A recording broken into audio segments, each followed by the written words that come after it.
What's going on, you guys? My name is Ben Kahan, and today we're going to be doing a huge upgrade on my 1965 Mustang. So years ago when I got my car, it had power steering, and it would leak a bunch, and it was just honestly too easy to steer. You could do it with one finger. And when I would drive it out in the canyons, it was just too sketchy. It was not very inspiring. You'd barely touch it, and then you would turn drastically, so it was kind of sketchy. And the steering box was just worn out. It would take a whole quarter turn before you would have any feedback. So it was just sketchy. And then a few years ago, I just got so sick of it leaking that I just completely ripped it out of my car and converted my car to manual steering, which was nice at high speeds, but the moment you were trying to park the car or, pulling it out of my driveway, it would take some extreme muscle. So I'm proud to announce that I'm working with Borgeson to convert my car over to their power steering system. So on the workbench, I have Borgeson's power steering conversion kit laid out. This kit is specifically for 1965 to 1966 Mustangs with a 289, 302, or 351. So the cool thing about their steering box is that they integrate the power assist into the assembly.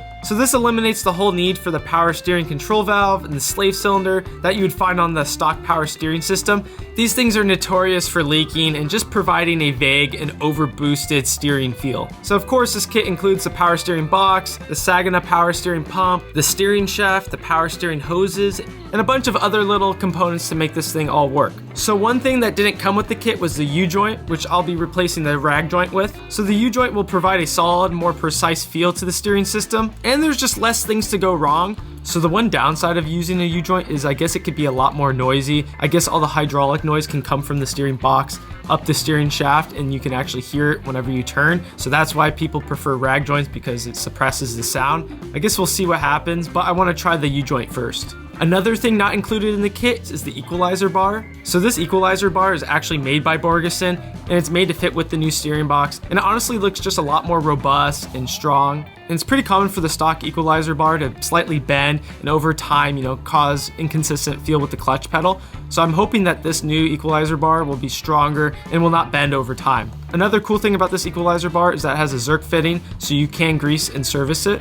So with that being said, I'm super excited to put this system on my car. I think it's going to drastically improve it. I've been complaining about my steering for years, so I'm so excited.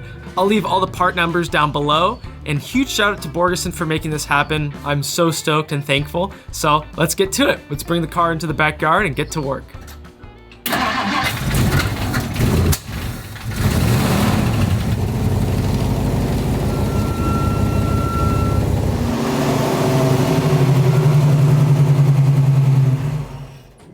So over the many years of working on my car, I realized that sometimes you're better off removing things than working around them. So we first took off the hood. I wanted to remove as little as possible for this install, but I knew the headers would be in the way. So I disconnected them as well as the upper clutch linkage. Then we disconnected the header from the X-pipe and the bracket that holds the Equaizer Bar. Oh boy. With a little bit of wiggling, the Equaizer Bar came right out. After looking at the new Borgeson Equaizer Bar, I decided it would be cool to paint it, so I used some of my old wheel paint, and I think it came out pretty nice. Throughout this video, I did a lot of things out of order, but a lot of it was dependent on what we had at the time concerning parts or different things like that. So the next thing I did was remove the steering wheel so that I could measure the steering shaft. This specific measurement will be used as a reference when I put the new setup together. Then we went back under the car and removed the steering box bolts and the nut that attaches the box to the pitman arm. Then I removed the old steering column, which probably hasn't been out of the car since it was assembled in the factory. When you remove the steering column, it exposes the steering shaft. I had my dad cut the steering shaft, which allowed us to easily remove the box from the car. What? The header's just came out. The steering shaft is actually part of the box, so it would be pretty challenging to pull out the box with the long steering shaft. So in my mind, this was the simplest and most efficient way to remove the old setup. It's done. Ow, what's that? Did you do that? This thing fell on my face. So as you can see, the frame rail on my car looked terrible. In the past, someone converted my car over to power steering and welded a power steering bracket on the frame rail. The welds were extremely disgusting, and you could even see some cracks in the frame. I didn't know if they were trying to cover up some damage from a possible accident or something, but it just screamed trouble. So my dad and I thought it was best to cut off the old bracket and to make it look cleaner, and just to see if it was truly covering up any damage. Not as bad as we thought though. And on the inside, there's like you know, you could film later, but there's a hole over here, down here. But not as bad as we thought it would be. Nope, not at all. So my dad spent a few hours cleaning up the area and making it look all nice. But at the end of the day, we knew we would have to have some fab work done.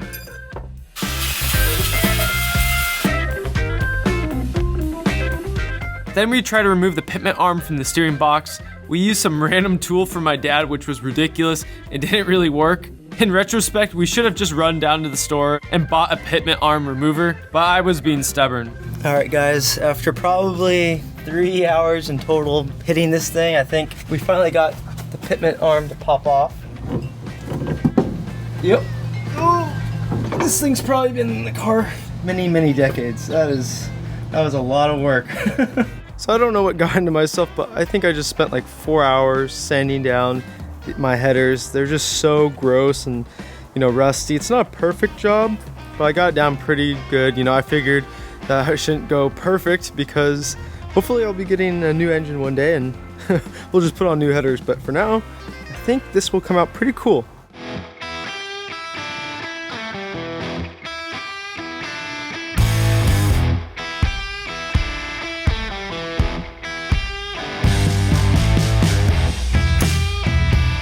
So the next day we had our family friend Steve Yule, who's a fabricator, come over to help inspect the frame rail.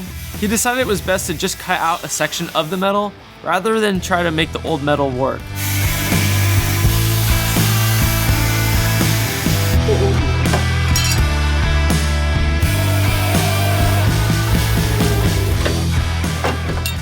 What? The next day he came back with more tools and some sheet metal. He's super talented and did a great job. So huge shout out to Steve.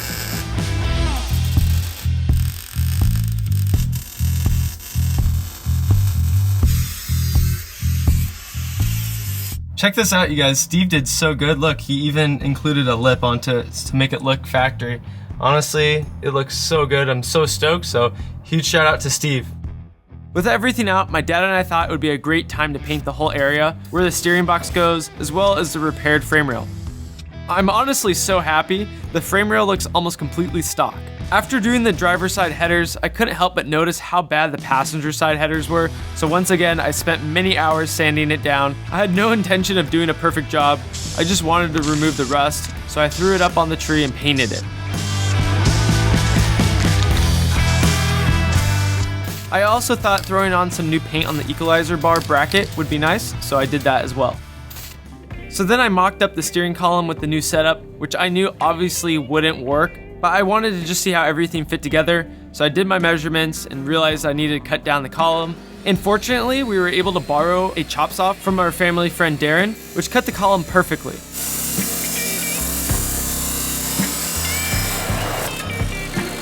Then, since the column was out, I was like, you know what? Let's throw on some new paint. So once again, I spent the day sanding it down and painting it black, which ultimately came out pretty nice.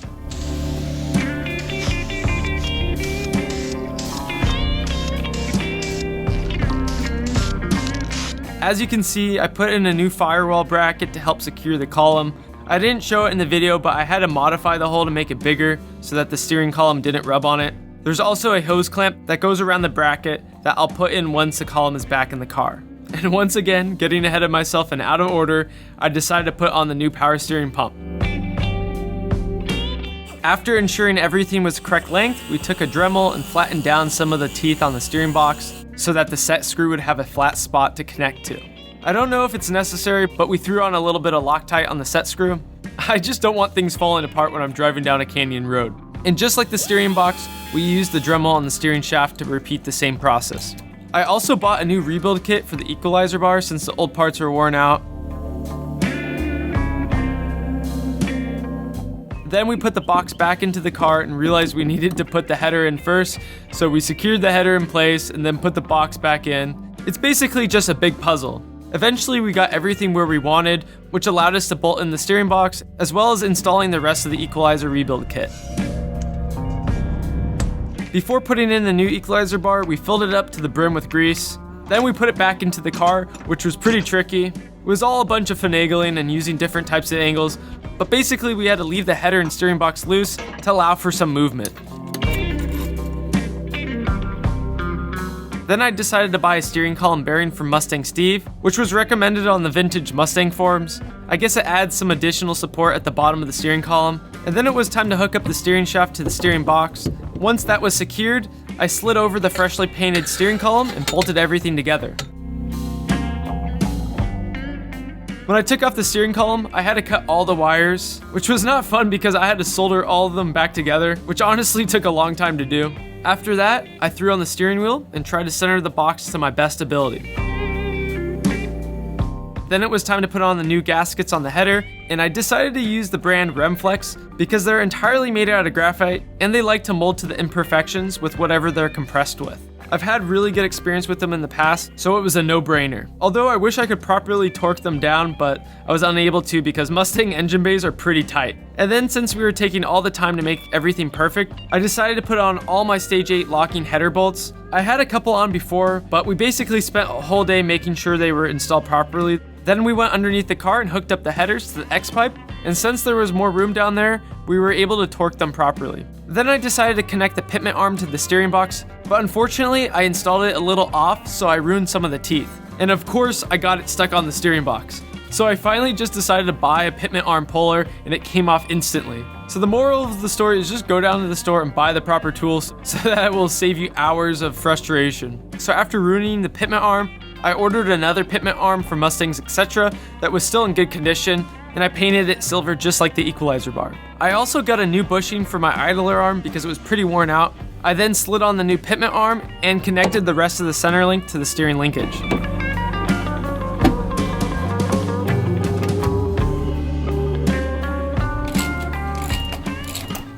After bringing down the car, it was finally time to hook up the power steering lines. Even though they are rated for heat, I was worried I would run into overheating issues.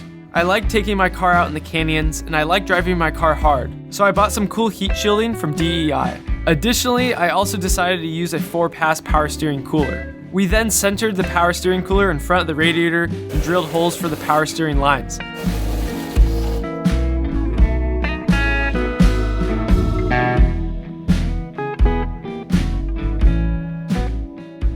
I honestly don't know about keeping the power steering cooler unpainted.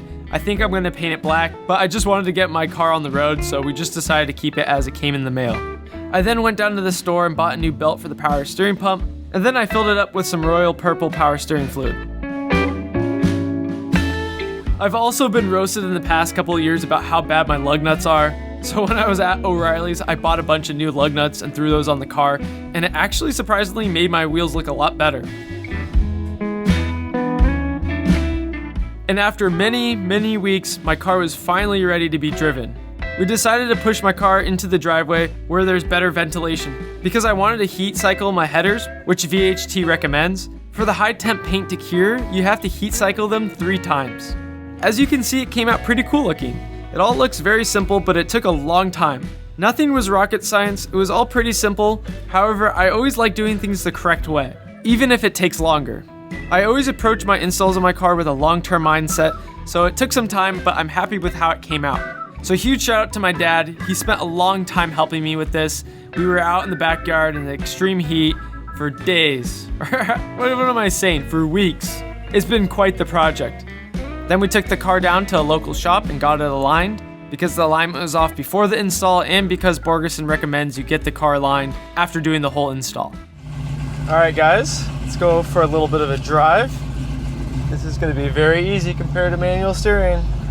Oh, absolutely zero effort.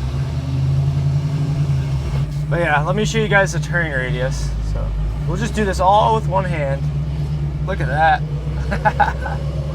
So cool. No longer a struggle. Just one hand. Oh, look at that.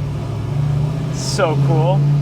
But as you guys can tell, my tachometer stopped working. It's very inaccurate. It just doesn't really move. And then if you hit the side of it, it will I think it will jump to being more accurate. I don't know what happened. It doesn't make any sense to me. So please let me know if you guys have any ideas. Maybe the tach has just gone bad and it's time for a replacement. It's not as overpowered as the stock power steering, but it's kind of like that. But you know, like I showed you guys, it's not gonna leak. It's pretty leak proof, so that's good. But yeah, it's nice to have, you know, a steering system where you can turn the wheel and actually you get feedback right away. Huge shout out to Borgeson. Huge shout out to my dad for helping me do this. We spent so much time. Like, I was looking back at the calendar. It's like, it basically took 4 weeks to do this. And it was like full on days, a bunch of it. Like, obviously we took some days off, but like we would spend, you know, I don't know, like 8-12 hours just in the heat working on it. But we took our time. We made sure we did everything, you know, the right way. So I'm proud with how everything came out. I love this road so much. It's so iconic. It's very California, very LA.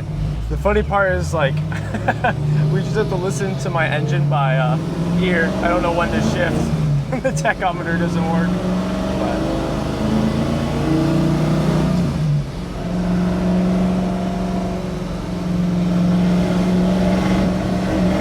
But yeah, this is so nice, you guys.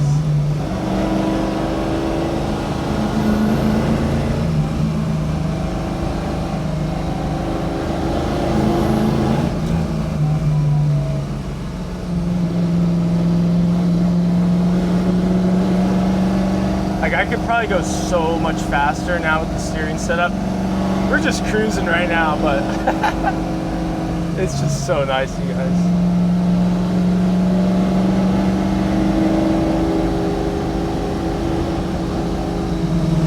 But yeah, this is just a joy to drive. I'm tempted to drive really fast.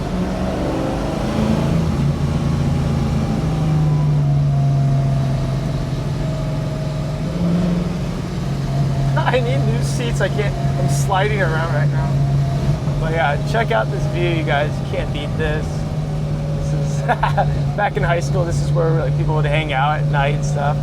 Pretty iconic place. But yeah, I'll do a video regarding the whole FiTech system. It's been so far a joy to drive. So I don't know. There's a lot of things to talk about, but I've been really enjoying it. But I think I should do a full video about the whole subject. So I think that will be the next video. So I guess we'll see you guys then.